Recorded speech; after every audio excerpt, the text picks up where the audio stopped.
आज की क्लास में आप लोगों को मैं सिखाने जा रहा हूं एक प्लाज़ो। वैसे तो जो प्लाज़ो होता है काफ़ी अलग अलग तरीके से बनते हैं। जैसा कि आप देख सकते हो यहाँ पर दो लोग खड़े हैं और दोनों की कुर्ती लगभग सेम है, एक जैसा डिज़ाइन है दोनों का। ये वाली कुर्ती तो मैंने आपको लास्ट क्लास में सिखाई थी। अब इसके साथ जो मैं प्लाज़ो आपको सिखाऊंगा वो कैसे बनाऊंगा।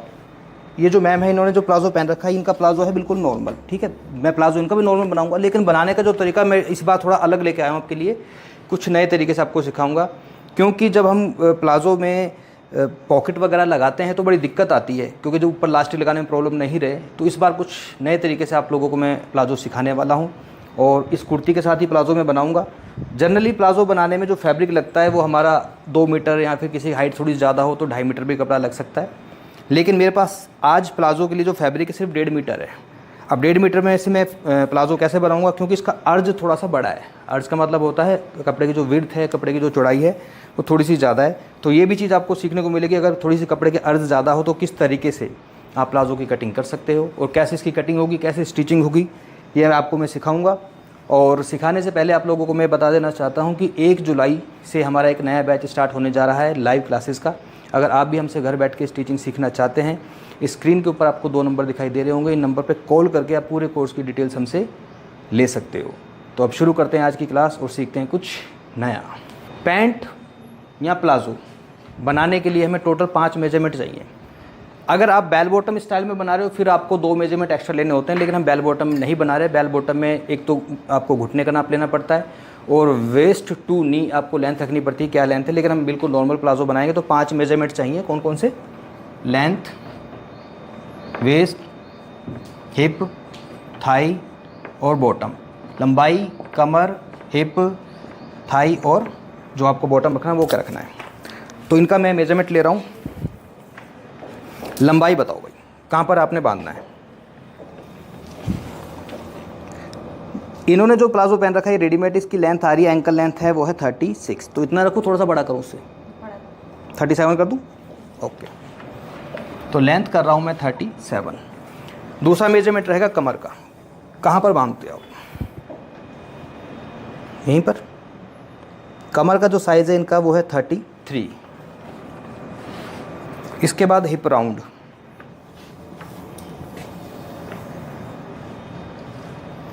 हिप राउंड इनका 36 है। थाई का मेजरमेंट लेते हैं।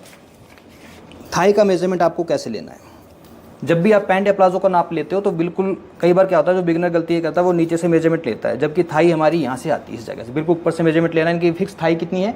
22। और बॉटम की बात करूँ तो जैसे ये बॉटम है इनका, ये भी प्लाज़ो, ये इनका है बॉटम 18 इंच। इतना करूँ, थोड़ा ज़्यादा करूँ? 20 कर दूँ? तो थाई है 22 और बॉटम है 20 इंच। जो मैंने मेजरमेंट लिया है सिर्फ आपको एक ही जगह पे चेंजेस करना है। पता कहाँ पर? सिर्फ जो थाई वाली जगह है ना वहाँ पे आपको लूजिंग देनी है, बाकी कहीं पे लूजिंग देने की जरूरत नहीं है, क्योंकि बिल्कुल फिक्स थाई का मेजरमेंट लिया इनका मैंने। फिक्स के अगर नाप से हम कटिंग करेंगे तो बिल्कुल यहाँ से टाइट हो जाएगा, फंस जाएगा, तो इसमें लूजिंग देनी पड़ती है। पैंट में जनरली हम 2 इंच की लूजिंग देते हैं थाई वाली जगह पर, लेकिन प्लाज़ो में आप 3 इंच की भी लूजिंग दे सकते हो, 4 इंच की भी लूजिंग दे सकते हो। तो मैं इसमें लूजिंग दूंगा 4 इंच की दे देते हैं। लो जी, कितनी थाई हो गई? 26 हो गई, मतलब 22 है, 4 इंच की लूजिंग देने से 26 हो जाएगी। अब इसकी कटिंग कैसे करनी है आइए मैं आपको बताता हूँ। जब भी आपको पैंट प्लाज़ो बनानी है तो एक चीज़ हमेशा याद रखनी है कि कपड़े को आपने इस तरीके से बिछाना है कि जो ओपन साइड है, जिस साइड आपकी किनारी होती है, आपकी खुद की तरफ होनी चाहिए। जैसे मैंने इसको खुद की तरफ रखा हुआ है। पहले मैं पैंट का फ्रंट वाला पार्ट निकालूंगा प्लाज़ो का, बाद में बैक वाला निकालूंगा। सबसे पहले नीचे आपको एक लाइन ड्रॉ करनी है बिल्कुल सीधी, जो नीचे से फोल्ड होगा। ये लाइन आप 2.5 से 3 इंच के बीच रख सकते हो। अगर कपड़ा कम है और भी आपके पास तो उसको कम भी फोल्ड कर सकते हो, लेकिन कम से कम 2.5 से 3 इंच का मार्जिन रखो नीचे फोल्ड करने के लिए। ये नीचे से मैं इसकी स्टार्टिंग कर रहा हूँ, बिल्कुल सीधी लाइन है ये। अब इसके बाद जो भी आपके प्लाज़ो की लंबाई है इसको मैं बनाऊँगा फुल इलास्टिक वाला। हमारे प्लाज़ो की जो लेंथ है वो है 37, ये लंबाई है।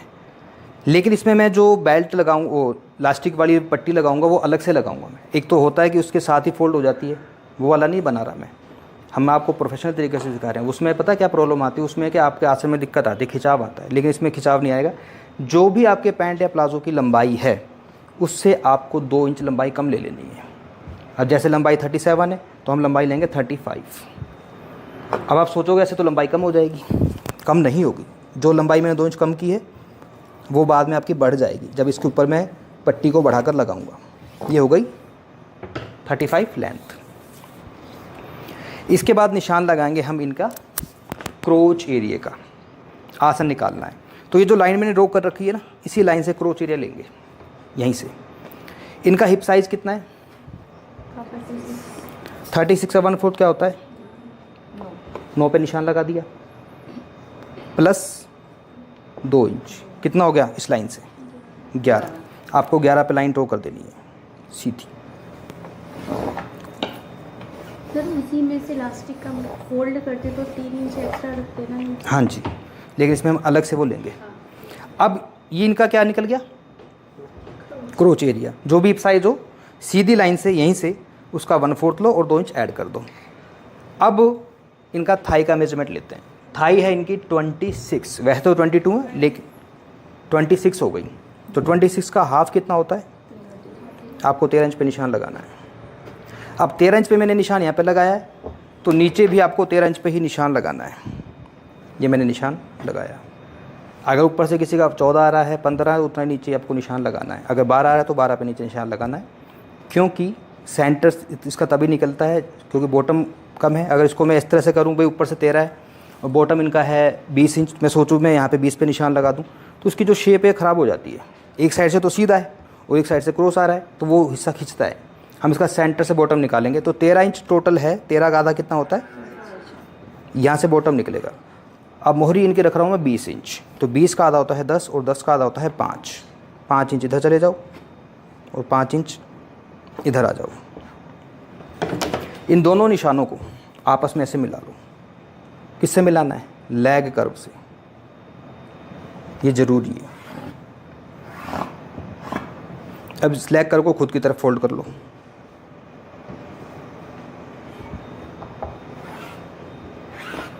मार्किंग सही नज़र आ रही है चिंटू?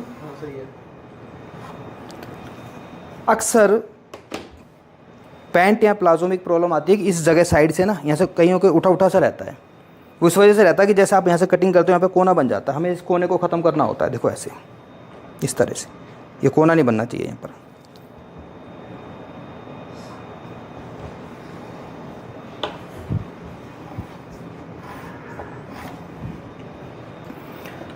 अब आते हैं इस क्रोच एरिया से अंदर। कितना अंदर आओगे? 2 इंच। और इस लाइन को आपको सीधा लेकर जाना है ऐसे। ये मैं सीधा ले गया। अब इसकी कमर नापते हैं। कमर का काम मैं लास्ट में कर रहा हूँ। कमर कितनी है? 33। कमर का 1/4 ये है 8.25। और जो आगे एक्स्ट्रा कपड़ा मिला है वो किस काम आएगा? लास्टिक के। अब ये जो लाइन सीधी दिख रही है ना आपको, इस लाइन को आपको डाउन करना है यहाँ से 1 इंच। हमेशा इसको डाउन किया जाता है, याद रखना, चाहे पैंट है चाहे प्लाजो है। अगर प्रोफेशनल तरीके से बना रहे हो तो। कोई हैवी साइज़ में बनाओगे तो 1.5 इंच डाउन करते हैं, नॉर्मल साइज़ 1 इंच। और यहाँ से कर लो गोलाई। ये हमारा इस प्लाजो का फ्रंट पार्ट है जिसकी मैंने पूरी मार्किंग की है। किसी को कोई डाउट? कट करते हैं फिर इसको।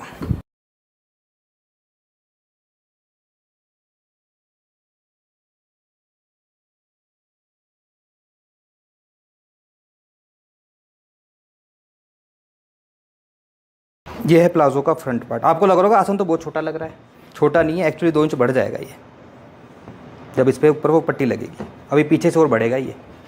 अब इस कपड़े को आप इस तरह से घुमा लो क्योंकि अब इसका बैक पार्ट निकालना है हमको। देखिए इसको इस तरीके से रखना है कि आपका आराम से ये बैक पार्ट निकलेगा। देखो इस साइड से मैं बढ़ा के रखता हूँ हमेशा 2-2 इंच, आराम से निकल जाएगा। अगर मान लो थोड़ा हैवी साइज़ में होता फिर कैसे करते? क्योंकि हैवी साइज़ में तो इधर से निकलता ही नहीं, क्योंकि मान लो ये चीज़ बढ़ जाती तो फिर उसके लिए हमें ये कर सकते थे, इसको इस तरह से करते ऐसे। हैवी साइज़ का होता तो मैं इसको ऐसे रखता। अब वो पूरा का पूरा स्पेस मुझे वहाँ से मिल रहा है, देखो पूरा ऐसे भी कर सकते हैं, तो ऐसे कर लेते हैं, कोई दिक्कत नहीं है। अब हमें चेंजेस क्या करने हैं? देखो फ्रंट वाले पार्ट का आपको समझ में आ गया। बैक वाले की जब कटिंग की जाती है तो आपको 4 जगह से 2-2 इंच बढ़ाना है। एक तो क्रोच एरिया वाली जगह से, एक आपको बॉटम वाली जगह से कितना बढ़ाओगे, 2 इंच। बैक पार्ट हमेशा बड़ा होता है। इनको आपस में मिला लो।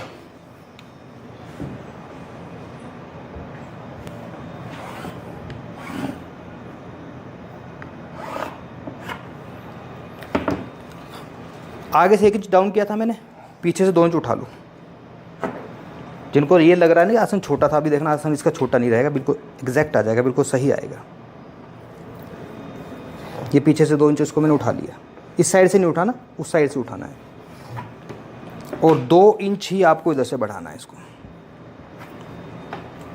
इसको मिलाना है इस वाली जगह से, और यहाँ से करनी है गोलाई। ये मेरा बैक पार्ट है, काट दें।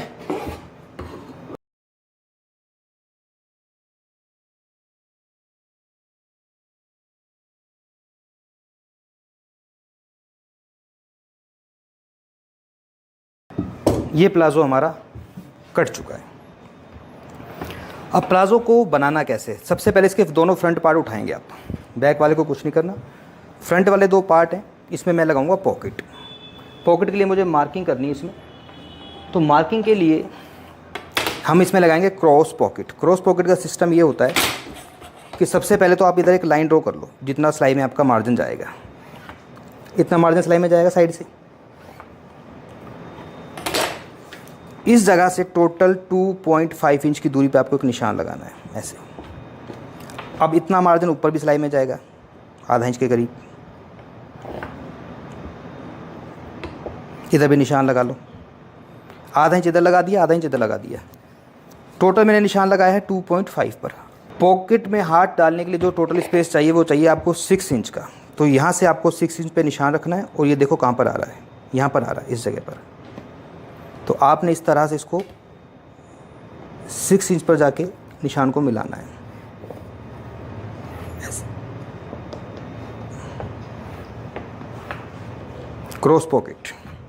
अब ये निशान मुझे दूसरी साइड भी लगाने हैं, तो उसको मैं ऐसे कैसे उठाऊंगा, दूसरी साइड भी मेरे निशान लग जाएंगे, क्योंकि मैं दोनों ही साइड इसमें पॉकेट लगाने वाला हूँ।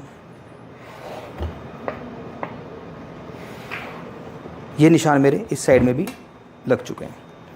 अब पॉकेट की कटिंग करते हैं। जनरली जो पॉकेट हमारी होती है उसका जो साइज़ होता है वो होता है हमारा, लगभग पॉकेट की जो लंबाई होती है 14.5 या 15 इंच आप रख सकते हो, और उसकी चौड़ाई 12 या 13 इंच के करीब आप रख सकते हो। तो पॉकेट की लंबाई ले रहा हूँ मैं 15 इंच, और चौड़ाई रखूँगा इसकी मैं इतनी, 12, 12.5, 13 इंच आप रख सकते हो।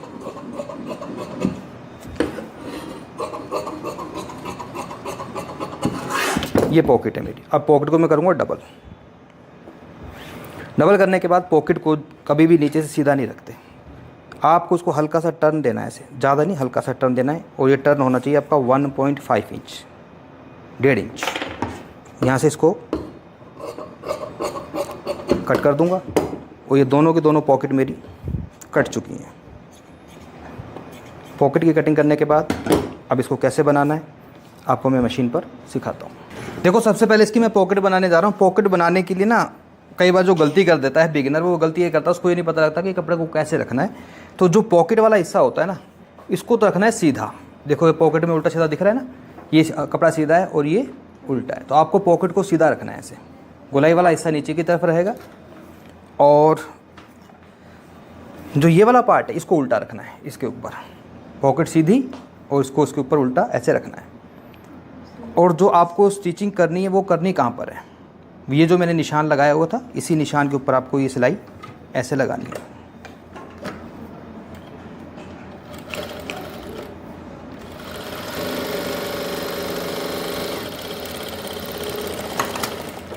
इस सिलाई को लगाने के बाद अब ये जो कपड़ा है, ये वाला अंदर जो कपड़ा है, इसको चाहो तो आप कट भी कर सकते हो। अगर कट नहीं करना तो आप इसको कट मत करो, इसको अंदर के अंदर ऐसे रखो। और सारा का सारा कपड़े को किस साइड करना है, पॉकेट की साइड। और यहाँ पर एक स्टिचिंग करनी है आपको, जिसे बोलते हैं टॉप स्टिच। मार्जिन किस साइड किया मैंने, पॉकेट की साइड में।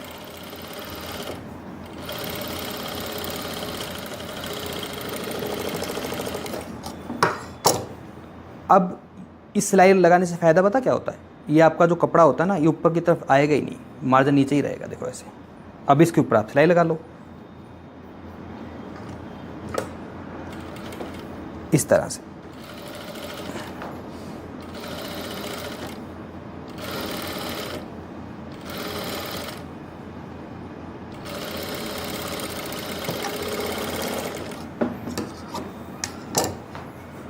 अब ये जो पॉकेट है आपकी, इसको नीचे से आपको बंद करना है। बंद करने के लिए पहले इसको ऐसे फोल्ड करो। ऐसे जब आप फोल्ड करते हो, अगर सीधी सिलाई लगा देते हो तो फिनिशिंग नहीं आती। तो सिलाई लगानी कैसे, इसको अंदर की साइड फोल्ड करना है ऐसे। 1 इंच टेप दे देंगे।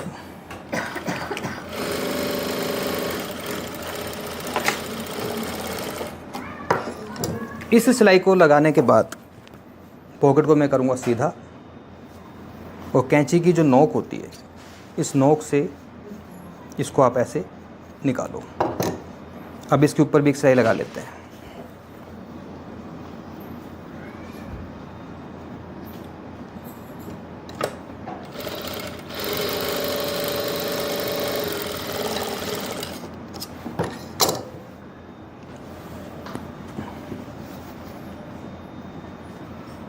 यहाँ से टोटल गैप कितना था मेरा जब मैंने पॉकेट की कटिंग की थी, 2.5 इंच। आपको 2.5 इंच पे ही निशान लगाना है, 2.5 पे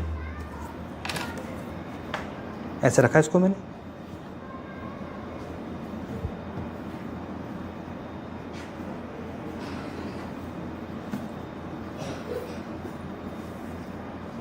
और ये सिलाई आपको ऐसे लगानी है।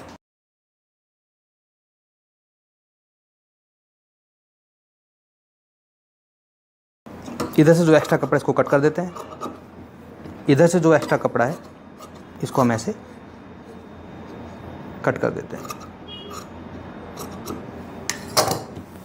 ये मेरी एक साइड की जो पॉकेट है बन चुकी है।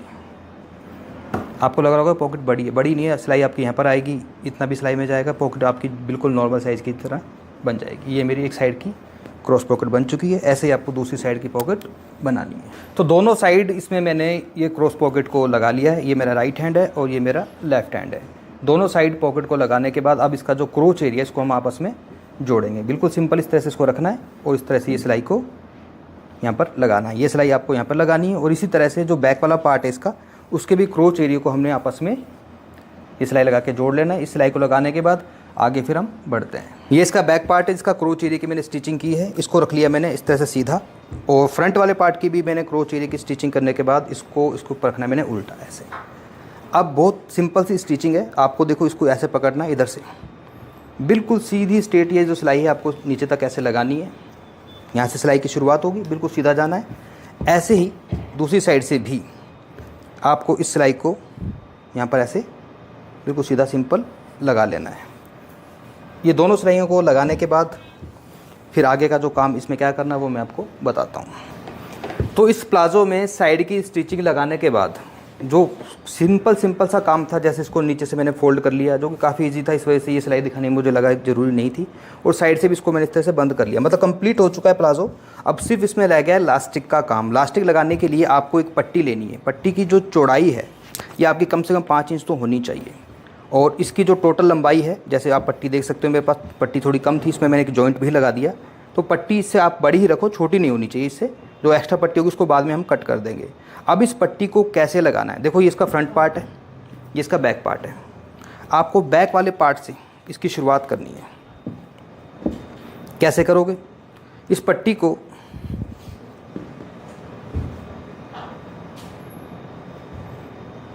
आपने यहाँ से सिलाई की शुरुआत करनी है, इस जगह से। ये जो जॉइंट दिख रहा है ना आपको, ये वाला, इस जॉइंट से सिलाई की शुरुआत करनी है आपको। इस साइड थोड़ा सा बिल्कुल पास नहीं रखना, थोड़ा सा कपड़ा आपको एक्स्ट्रा रखना है, 1/2 इंच का, ये वाला जैसे मैं रख रहा हूँ। और इस सिलाई को आप ऐसे लगाओगे कंटिन्यू।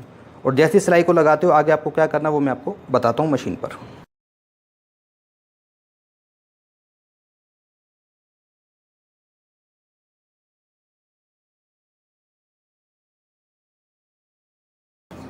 इस सिलाई को आपने ऐसे लगाना है। देखो ये जो 1/2 इंच का कपड़ा था इसको मैंने इधर अपनी साइड फोल्ड कर लिया है। और यहाँ तक इस सिलाई को आपने ऐसे लगाना है।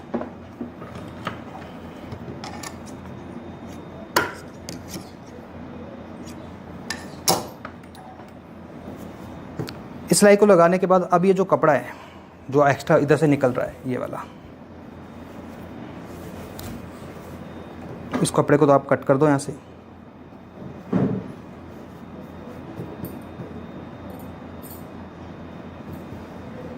और ये सिलाई लगा लो। पहले सिलाई लगा लेता हूँ, फिर कपड़े को मैं कट कर दूँगा।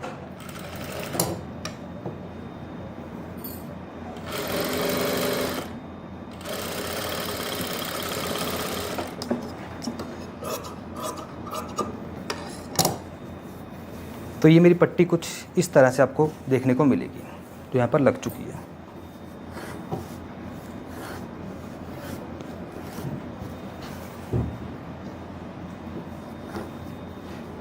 मार्जिन को ऊपर की साइड करते हुए ऐसे आप ये सिलाई लगा लो। अभी जो पट्टी मेरी 5 इंच की थी और जब मैंने इसको बनाया था तो मैंने 2 इंच लेंथ कम की थी, लेकिन अब जो मेरी 2 इंच लेंथ कम थी वो वापस आपको यहाँ पर मिल जाएगी। कैसे मिल जाएगी अब देखना। इसको मैं ऐसे फोल्ड करूँगा, पहले इसको 1/2 इंच फोल्ड करूँगा मैं ऐसे, उसके बाद इसको मैं इसके ऊपर रखकर ऐसे सिलाई को लगाऊँगा। सिलाई लगाने में दिक्कत आए तो पहले आप सिंगल फोल्ड भी कर सकते हो। देखो ऐसे पहले सिंगल फोल्ड कर लो उसको,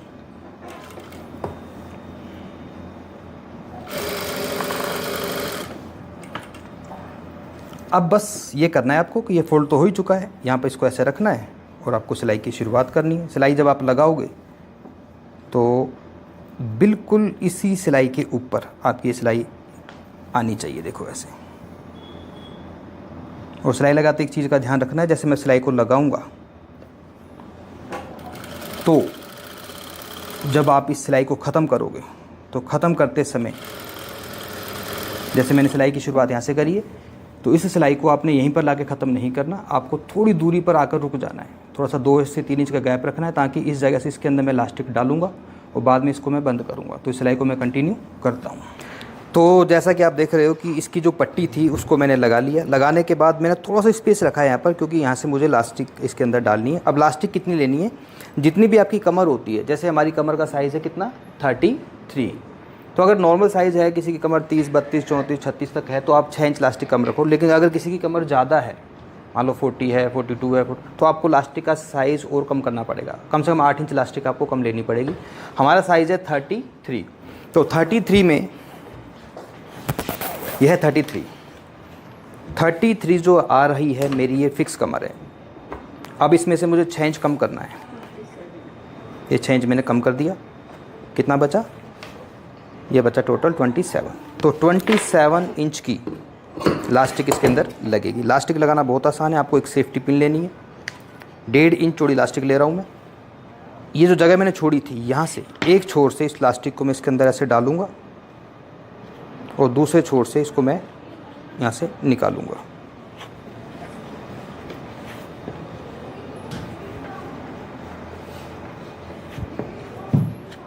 लास्टिक को मैंने इस तरह से इसमें दोनों छोर से आर पार कर लिया है। अब इसको जो लास्टिक अलग है इसको ऐसे पकड़ना है और यहाँ पर एक स्टिच करनी है। जैसे आप स्टिच करते हो लास्टिक आपकी यहाँ पर अंदर चली जाएगी और ये जो स्पेस आपको दिख रहा है जो थोड़ा सा मैंने छोड़ा था, इसको बाद में आपने स्टिच करके बंद कर लेना है। ये कैसे करना है मैं आपको मशीन पर दिखाता हूँ।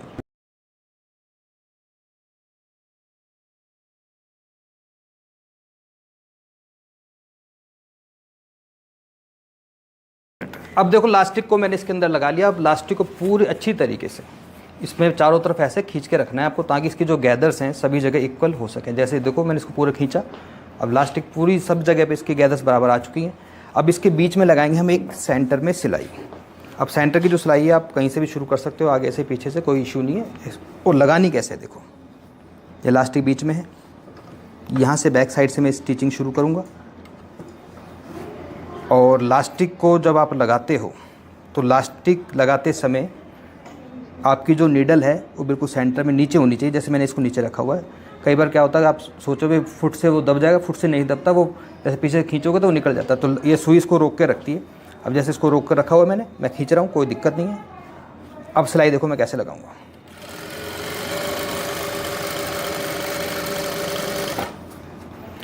जब भी मशीन को रोकना है सुई आपकी नीचे होनी चाहिए, जैसे मेरी सुई नीचे है।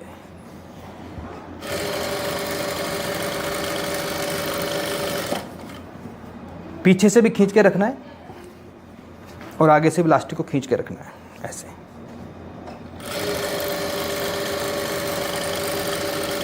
ये सिलाई मैंने लगाई। एक सिलाई तो कंपलसरी लगानी ही पड़ेगी, अगर ये सिलाई नहीं लगाओगे तो इलास्टिक अंदर घूम जाती है। और अगर आप चाहें तो इसमें और भी एक्स्ट्रा सिलाई लगा सकते हो। देखो अब मैं इसमें और सिलाई लगाऊंगा एक्स्ट्रा, एक इधर एक इधर, इससे क्या अच्छा लुक आता है। तो इस तरह से ये प्लाज़ो मेरा कंप्लीट हो जाएगा। कंप्लीट होने के बाद इसको पहनकर इसका फाइनल लुक मैं आपको दिखाता हूँ। तो प्लाज़ो का जो फाइनल लुक है आप देख सकते हो, ये देखिए, यह है प्लाज़ो। कंफर्टेबल है, थोड़ा सा चल के दिखाओ, वॉक करके दिखाओ थोड़ा सा, एक बार इधर आ जाओ थोड़ा सा। तो ये था प्लाज़ो जो मैंने आपको आज की क्लास में सिखाया। अगर आपको आज की वीडियो का ट्यूटोरियल अच्छा लगा हो तो प्लीज़ वीडियो को लाइक करें, चैनल पर पहली बार तो चैनल को सब्सक्राइब करें, हमें सपोर्ट करें। Thank you very much.